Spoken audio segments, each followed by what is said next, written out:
Hello students, today we are going to start 12th commerce OCM subject. उसके आज अंदर हम देखने वाले हैं कैरेक्टरिस्टिक्स ऑफ एंटरप्रेनर।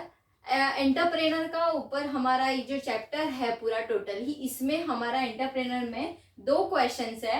एक है कैरेक्टरिस्टिक्स ऑफ एंटरप्रेनर और सेकेंड वन है फंक्शंस ऑफ एंटरप्रेनर। ठीक है, नाउ स्टार्ट एंटरप्रेनर। चलो बेटा, we are discussing to entrepreneur exactly क्या होता है। एंटरप्रेनर इट मीन्स जो बिजनेस होता है उसका मैनेजर होता है। बिजनेस का कौन होता है?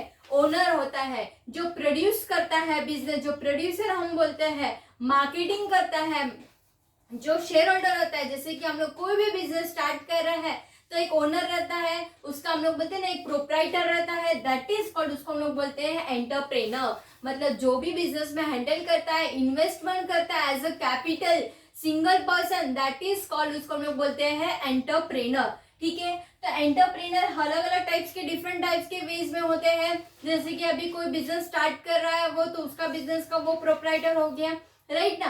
पार्टनरशिप में कर रहा है तो दोनों पार्टनर ने इन्वेस्टमेंट किया, मतलब दोनों पार्टनर वो लोग क्या होंगे? दोनों प्रोप्राइटर होंगे।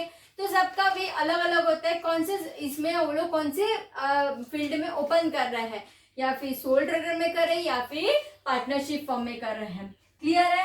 चलो, इसके बारे में हम लोग का है कैरेक्टरिस्टिक्स, इट मीन्स फीचर्स क्या क्या होता है। फर्स्ट पॉइंट है इंटेलेक्चुअल कैपेबिलिटीज। देखो, कोई भी बिजनेस हैंडल करने के लिए, मैनेज करने के लिए एक कैपेबल रहता है। कैपेबिलिटीज देखो यहाँ पे दिया है, कैपेबल। कैपेबिलिटीज इट मीन्स क्या होता है कि कोई चीज का एक लिमिट होता है। हम लोग बोल सकते हैं ना कि देखो, हम लोग कोई भी वर्क करते हैं नॉर्मल लाइफ में तो हमारा लिमिट रहता है, वो लिमिट क्रॉस हो जाता है, उसके बाद हम लोग एक्स्ट्रा एडिशनल करते हैं क्या? ज्यादा नहीं करते हैं। तुम लोग भी स्टडीज करते हैं, राइट ना, तो उसमें भी देखो ज्यादा कंटाला आ जाता, फिर करते तुम लोग आगे नहीं करते। तो वही होता है कि कैपेबिलिटीज, मतलब एंटरप्रेनर का एक कैपेबिलिटीज होता है कि कितनी आस वो अपने बिजनेस में क्या करे, कॉन्सेंट्रेट करे, अपना बिजनेस में वो क्या करे है, टाइम दे, वो कितना लॉन्ग आवर्स टाइम दे सकता है उसके ऊपर डिपेंड होता है। तभी जाके उसका एंटरप्रेनर, मतलब उसका तभी जाके बिजनेस क्या होगा, स्मूथली रन होगा। नेक्स्ट है फ्यूचर विजन्स। क्या बताया है? देखो, फ्यूचर, कोई भी बिजनेस स्टार्ट करने से पहले वो पहले सोचेगा कि इन फ्यूचर मेरा बिजनेस रन होगा या नहीं होगा। मैंने स्टार्ट तो कर दिया न्यू वेंचर, बट मेरा बिजनेस अभी करंट मूवमेंट में चल रहा है, बट इन फ्यूचर मेरा वो चलेगा या नहीं, वो मुझे पता है क्या? नहीं पता।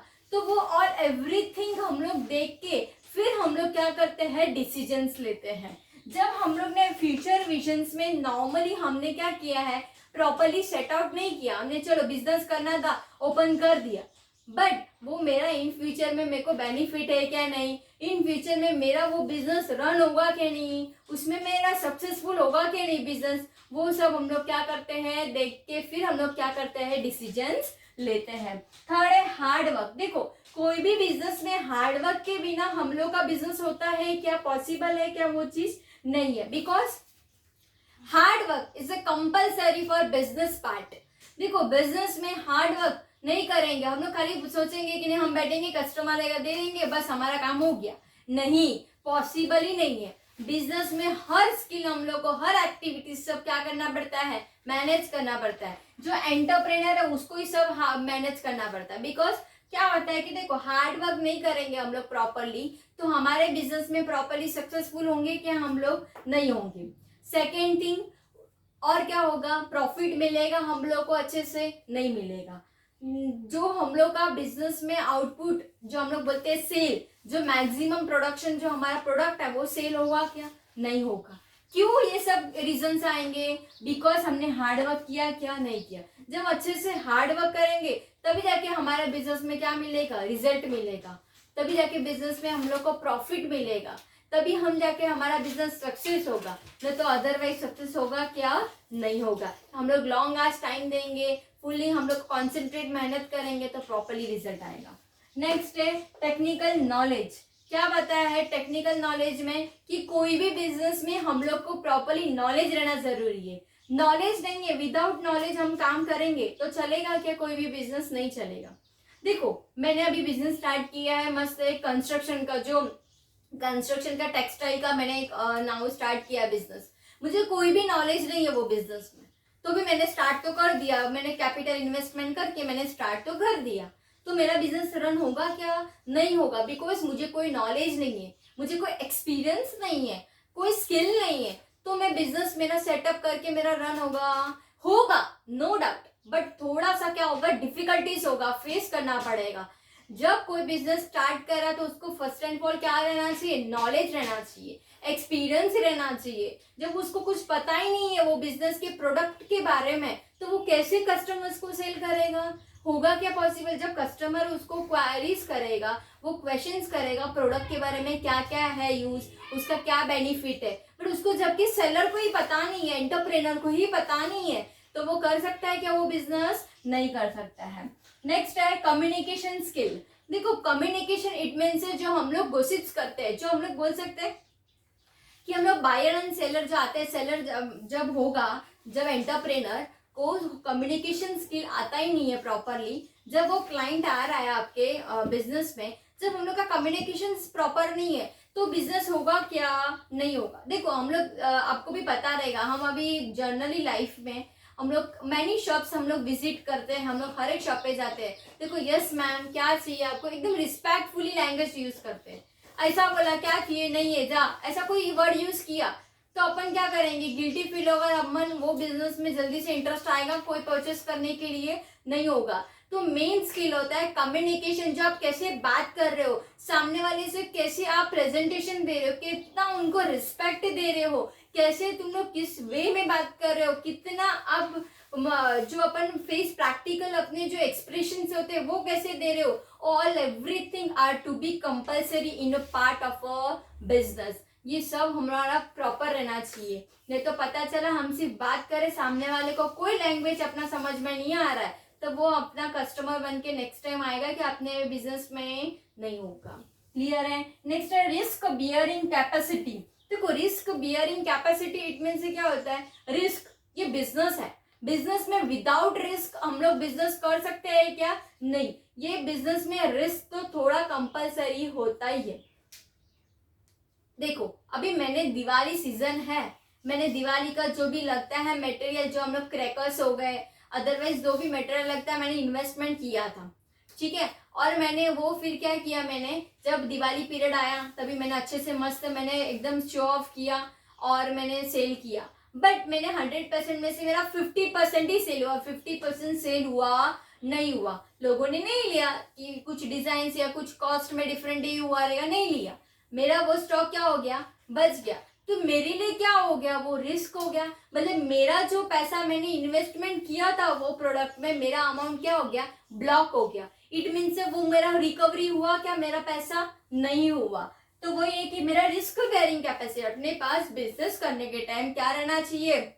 रिस्क रहेगा तो हम लोग एनी टाइप ऑफ बिजनेस, हम लोग कौन सा भी टाइप का बिजनेस हम लोग कर सकते हैं। बट रिस्क नहीं है, नहीं यार डर लग रहा है, इतना इन्वेस्टमेंट मैं नहीं कर सकता, इतना पैसा मुझे वेस्ट नहीं करना है बिजनेस में, तो हमारा बिजनेस कभी लाइफ में कंप्लीट सक्सेस नहीं होगा। रिस्क है तो तुम्हारा बिजनेस A to Z, तुम्हारा कोई भी प्रोडक्ट तुम लोग का इजीली सेल होगा, बिकॉज तुम लोग ने क्या किया? वो रिस्क उठाया है। क्लियर है? And last one is self confidence. Self confidence का मतलब क्या होता है? देखो कोई भी बिजनेस तो हम कर रहे हैं, बट सेल्फ कॉन्फिडेंस नहीं रहेगा तो बिजनेस होगा क्या? हमारा ये रन नहीं होगा। क्यों नहीं होगा? क्योंकि क्या हो रहा है, हम लोग बिजनेस तो कर रहे हैं बट हमारे पास कॉन्फिडेंस नहीं है, हम लोग बिजनेस कर पाएंगे क्या नहीं, हम लोग को प्रॉफिट मिलेगा या नहीं, हम लोग के पास कस्टमर आएंगे या नहीं, क्योंकि हमारे पास खुद के ऊपर ही हमारे पास कॉन्फिडेंट नहीं है। तुम लोग का एक एग्जाम्पल दे दूं मैं, स्टडीज लाइन में देखो, हम स्टडीज करते एग्जाम्स लिखने जाते हैं, तभी हम लोग बोलते हैं यार मेरे को तो कुछ नहीं आ रहा है, मेरे को कुछ पढ़ा ही नहीं हुआ है, क्योंकि अपने आप पे अपने को कॉन्फिडेंट नहीं है। फिर हम एग्जाम्स अटेम्प्ट करने बैठे, कुछ आ रहा ही नहीं था, तो क्या हुआ? अपने आप पे कभी भी लाइफ में कॉन्फिडेंट रखना बहुत कंपलसरी होता है। खुद पे जब कॉन्फिडेंट नहीं है तो लाइफ में अपन कभी भी सक्सेस स्टेज अपन कर सकते हैं क्या? कभी भी अचीवमेंट्स नहीं होगा। तो इसमें भी ऐसा ही होता है, बिजनेस लाइन में भी, कि एंटरप्रेनर को क्या रहना चाहिए? सेल्फ कॉन्फिडेंस रहना चाहिए कि मेरा जितना गुड्स है, मेरा जितना प्रोडक्ट है इजीली सेल होगा ही, मेरे को पता है कि इजीली सेल होना ही है, उसको कैसे नहीं में कैसे करके मैं कम्युनिकेशंस मेरा स्किल प्रॉपर रहेगा, everything are to be properly, तो मैं सेल करके उसको मैं रहेगा, तो मेरा बिजनेस एवरी स्टेज पे मेरा क्या होगा? सक्सेस होगा। क्लियर है? ये आपका हो गया characteristics of entrepreneur totally completed. अभी हम देखने वाले हैं फंक्शंस ऑफ एंटरप्रेन्योर, जो एंटरप्रेन्योर का ही पार्ट है, फिर उसकी क्या क्या फंक्शंस है वो अभी हम देखते हैं। फर्स्ट क्या है, देखो इनोवेशंस। क्या बताया? इनोवेशन इट मीन्स क्या रहता है? इनोवेटिव। क्या बोलते हैं? इनोवेटिव। इनोवेटिव इट मीन्स क्या है? हम लोग का कुछ न्यू आइडियाज, न्यू टेक्नोलॉजी, एक क्यों कुछ नया करना। इनोवेशंस का मतलब होता है, देखो एंटरप्रेन्योर मतलब बिजनेस क्या करते थे, पहले नॉर्मल चलता था, हम लोग देखो कोई भी गुड्स लेते तो हम लोग को बिल बनाते थे। आपको पता होगा कोई पेन से, एक पेन रफ पेपर में लिख के आपको प्रोडक्ट का नाम, क्वांटिटी, उसका रेट टोटलिंग करके आपको दे देते थे। बट अभी क्या हो रहा है, सब जगह कंप्यूटराइज्ड बिल हो गए। पता है आपको, सीधा वो उसका बारकोड होता है, वो करके स्कैन करके वो उसमें रेट्स आ जाता है, टोटलिंग आ जाता है पीसी में, और आपको क्या करते हैं, वो बिल प्रोवाइड्स करते हैं। क्यों? अभी सब कंप्यूटराइज्ड बिल हो गया। बिकॉज क्योंकि क्या हो रहा है, इतना किसी के पास टाइम होता है? नहीं होता है। ठीक है, टाइम का तो नो डाउट, बट स्टॉक का एडजस्टमेंट मतलब स्टॉक का प्रॉपरली अपना वैल्यूएशंस करने के लिए हम लोग क्या करते हैं, वो ये बिल यूज करते हैं, कंप्यूटराइज्ड बिल यूज करते हैं, क्योंकि हमको पता चलता है कि इतना स्टॉक आज मैंने वन डे में क्या किया है, सेल किया, इतना मेरे पास क्रेडिट में दिया है मैंने, और इतना स्टॉक मेरे पास अभी क्या है, करंट अवेलेबल है। तो इनोवेशन सब बिजनेस में अभी क्या आने लगा, इनोवेशन, न्यू आइडियाज सब जनरेट करने लगे, राइट ना। सेकेंड है डिटर्मिनेशन ऑफ ऑब्जेक्टिव्स। क्या बताया? हर एक बिजनेस को एक ऑब्जेक्ट रहता है, एक मकसद रहता है। चलो बिजनेस तो स्टार्ट किया, बस खाली ऐसे ही टाइम पास करने के लिए नहीं, बिजनेस का अच्छा इमेज बनाने के लिए। मार्केट में क्या होना चाहिए, बिजनेस का प्रॉपरली गुडविल होना चाहिए, और क्या होना चाहिए, जो अपना प्रोडक्ट है वो इजीली क्या होना चाहिए, मार्केट में सेल होके हम लोग को क्या मिलना चाहिए, प्रॉफिट मिलना चाहिए। जब हमारा ऑब्जेक्ट ही नहीं रहेगा बिजनेस का, तो कोई होगा क्या बिजनेस हमारा? नहीं होगा। मालूम पड़ा हमने प्रोडक्ट तो रखा है, बट सब एक्सपायरी डेट का रखा है, हम लोग को कोई मतलब पैकिंग प्रॉपरली नहीं है, तो कोई भी गुड्स लेने के लिए, परचेस करने के लिए बायर जल्दी से होगा क्या, आएगा क्या, रेडी होगा? नहीं होगा। बिकॉज क्योंकि हमारा कोई सिस्टमेटिकली प्रॉपरली कोई सीक्वेंस है क्या बिजनेस का, नहीं है। तो यही होता है कि डिटर्मिनेशन ऑब्जेक्टिव्स, मतलब जो हम लोग का काम कर रहे हैं, जो हमारा ऑब्जेक्ट है वो क्या रहना चाहिए, हमेशा ऑलवेज भी क्लियर रहना चाहिए। नेक्स्ट है डेवलपमेंट ऑफ द मार्केट्स। देखो मार्केट डेवलपमेंट्स कभी होगा, मार्केट में ग्रोथ कभी होगा, एक्सपांशन कभी होगा, जब हमारा बिजनेस प्रॉपरली स्मूथली क्या होगा, रन करेगा प्रॉपरली, जो हमारा गुड्स है वो इजीली क्या होगा, सेल होगा, राइट ना। तभी जाके हमारा क्या होगा, डेवलपमेंट होगा। हम बोलेंगे नहीं हमारा बिजनेस का डेवलपमेंट हो जाए, जल्दी से जल्दी हमारा डेवलपमेंट हो जाए, ऐसे जल्दी बोल के हो जाएगा क्या? नहीं होता है। हमारा बिजनेस में टोटली प्रोडक्ट अच्छे रहेंगे, गुड क्वालिटी के प्रोडक्ट हैं, प्रॉपर नॉर्मली जो कॉस्ट वो भी नॉर्मल हमने रखा है, टोटली हम लोग पैकिंग अच्छे से प्रॉपरली करके दे रहे हैं, डिस्काउंट्स पीरियड हम लोग डिस्काउंट्स ऑफर्स देते हैं कस्टमर्स को, ये सब फैसिलिटीज प्रोवाइड करेंगे, तो तुम्हारा मार्केट में तुम्हारा बिजनेस का डेवलपमेंट होगा, यस एंड नो, राइट ना। और तुम्हारा बिजनेस में क्या होगा, उसका जो हम लोग बोलते हैं रेपुटेशन, जो इमेज, वो भी क्या हो जाएगा, गुड इमेज रहेगा, क्योंकि वो बोलेगा ना अरे नहीं ये शॉप में हम लोग डिस्काउंट भी देते हैं, credit facility, packing, everything are to be provide facility for businessman. तो वो क्या कर रहा है, बिजनेसमैन अच्छा कर रहा है, सबको कस्टमर को क्या कर रहा है, फैसिलिटी प्रोवाइड कर रहा है, तो कस्टमर्स भी इजीली जाएगा उसके पास परचेस करना है, राइट। फिर नेक्स्ट क्या है, न्यू टेक्नोलॉजी। आपको पता है देखो कोई भी बिजनेस में न्यू टेक्नोलॉजी कभी आता है, जब अभी क्या चल रहा है, अभी ट्रेंड, अभी जो ट्रेंड है वो अभी वैसा चल रहा है, तो बिजनेस में भी क्या हो रहा है, चेंजेस आ रहे हैं। आपको पता रहेगा, देखो पहले बिजनेस कैसा था, नॉर्मल चलते थे, नॉर्मल प्रोडक्ट्स मिलते थे, अभी कितने न्यू वेराइटीज ऑफ के प्रोडक्ट्स निकले हैं, कितने न्यू वेराइटीज ऑफ की शॉप्स भी देखने का, देखो कैसे एकदम बाहर से अट्रैक्टिव लगते हैं, कि अपने को जाने के लिए अपन बायर क्या हो जाता है, जल्दी से रेडी हो जाता है, क्योंकि वो पता अरे नहीं वाओ सुपर्ब कलेक्शंस, उसका जो बाहर से जो उसका बोलते हैं ना एक शेडो है वो एकदम अच्छे से है, प्लस सब everything are to be good, तो अपने को भी इजीली जाने के लिए क्या लगता है, अच्छा लगता है, नहीं यार अच्छा है। जैसे कि अच्छे से एग्जाम्पल था तुम लोग को बताओ न्यू टेक्नोलॉजी के ऊपर, एक रेस्टोरेंट में हम चले गए, रेस्टोरेंट में हम जाते हैं तो क्या करते हैं, कोई भी चीज में हम लोग को फूड अच्छा लगता है, मेन एक्चुअली क्या रहना चाहिए, फूड प्रॉपर रहना चाहिए। हम लोग गए वहाँ पे फर्स्ट टाइम, हम लोग को ऑर्डर दिया हमने, फूड अच्छा मिला, प्रॉपर वाईफाई फैसिलिटी था, जो मेन एक्चुअल आज बहुत स्मार्टफोन के लिए बहुत कंपलसरी है।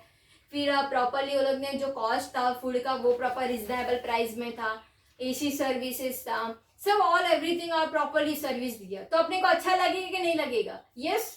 तो अपन सेकेंड टाइम भी जाएंगे।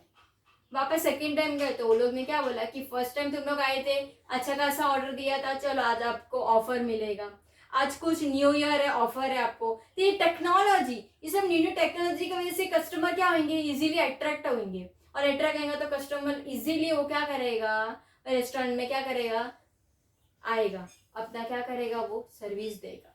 बट न्यू टेक्नोलॉजी के वजह से ही होगा ना, जब तुम लोग टेक्नोलॉजी इंक्रीज कर रहे हो तो कस्टमर भी अट्रैक्ट हो रहे, कस्टमर भी इंटरेस्ट ले रहे, तो अपना भी बिजनेस इजीली क्या होगा, रन होगा। नेक्स्ट है गुड रिलेशंस। देखो क्या होता है गुड रिलेशन, एग्जैक्टली रिलेशनशिप क्या होता है। देखो कोई चीज में हम लोग अभी बायर है, अभी सेलर है, मैं एंटरप्रेनर है, ओके, और बायर आ रहा है कोई गुड्स परचेस करने के लिए, बट मेरा रिलेशन ही मेंटेन नहीं है कस्टमर से, तो वो बिजनेस में आएगा, मेरे पास नेक्स्ट टाइम परचेस करने के लिए कोई आइटम्स नहीं आएगा, बोलेगा रिलेशंस प्रॉपर नहीं रखते। एंटरप्रेनर प्रॉपरली कम्युनिकेशन में बहुत नेगेटिव बोलते हैं, कुछ वल्गर लैंग्वेज यूज करते हैं, तो अपन जल्दी से रेडी होंगे वो शॉप पे जाने के लिए नहीं होंगे। तो यही होता है कि जो कस्टमर्स होते हैं और जो सेलर होते हैं उनके बीच में रिलेशन जो रहता है वो बहुत कंपलसरी पार्ट होता है बिजनेस में। जो मेंटेन रखते हैं हम रिलेशन, तो इजीली वो कस्टमर अपने पास आएगा भाग भाग के, पर हम प्रॉपरली रिलेशन ही नहीं रखा है कोई कस्टमर से, तो आएगा लेने के लिए नहीं आएगा। क्लियर है? नेक्स्ट है ऑर्गेनाइजिंग फंड्स। देखो हमारा ऑर्गेनाइजेशन है तो हम लोग को एक फंड रेडी करना पड़ेगा। जब हमारा फंड रहेगा हमारे पास रेडी करके, एक कॉन्ट्रैक्ट बेसिस पे हमने एक फंड रेडी करके रखा है, एक हम लोग रिजर्व करके रखते हैं, तभी जाके वो हमारे लिए बिजनेस पर्पस के लिए यूज होता है। हमने बिजनेस तो ओपन कर दिया, अभी मुझे इन्वेस्टमेंट करना, अभी मेरे पास पैसा ही नहीं है, तो चलेगा क्या? नहीं चलेगा। तो ऑर्गेनाइजिंग में क्या होता है, कोई भी पे से पहले हम लोग कैपिटल इन्वेस्टमेंट करते हैं, तो फर्स्ट एंड फॉल तो हम लोग कोई 5 lakh 10 lakh depend upon the business कि कितना तुम लोग वेंचर कैसे लार्ज स्केल में ओपन कर रहे हैं या स्मॉल स्केल में ओपन कर रहे हैं। उसके बाद क्या होता है, जो हमने एक फंड है वो साइड में रखते हैं कि बिजनेस में कोई भी यूज हो, मेरे को कुछ भी काम हो तो मैं वो फंड हम लोग क्या कर सकते हैं, यूज कर सकते हैं। ऑर्गेनाइजिंग में कोई फंड का जरूरत पड़े तो हम लोग यूज कर सकते हैं, पर हमने फंड ऐसा रिजर्व करके नहीं रखा है, और पता चला मेरे को जरूरत हुआ तो मैं कैसे कर सकते हैं हम लोग, फिर लोन, बैंक से लोन लेना पड़ेगा या रिलेटिव फ्रेंड से लेना पड़ेगा, तो बहुत प्रॉब्लम्स होंगे। तो यही होता है कि कभी भी ऑर्गेनाइजेशन या बिजनेस स्टार्ट करने से पहले अपने को जो फंड रहता है वो क्या करना पड़ता है, रिजर्व कर मेंटेन करके रखना पड़ता है, ताकि इन फ्यूचर हम लोग को इन्वेस्टमेंट करना पड़े ज्यादा, या फिर कुछ हम लोग को एक इमरजेंसी में यूज हो, तो जो हमारा फंड रहता है वो हमारे को क्या हो जाता है, यूज होता है।